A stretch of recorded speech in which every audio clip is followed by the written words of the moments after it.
Video yang memperlihatkan sejumlah warga di Temanggung kesurupan seusai menebang pohon viral di media sosial. Video itu diunggah oleh akun Instagram @temanggungson pada Sabtu 13 Maret 2021. Dalam video tersebut memperlihatkan kerumunan warga di pinggir jalan. Terlihat beberapa pria yang teriak-teriak dengan keras. Mereka dipegangi oleh sejumlah warga supaya tidak mengamuk. Tak hanya satu atau dua orang yang nampak dipegang warga, namun ada beberapa pria lain yang nampak kesurupan dan berteriak-teriak. Dengan keterangan yang ditulis oleh pengunggah, insiden itu terjadi di Desa Pringapus, Kecamatan Ngadirejo, Kabupaten Temanggung, Jawa Tengah.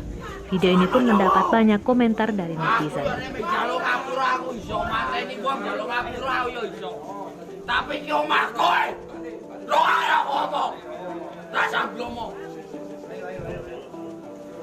Aku yang mau jam jalan ngapura iki.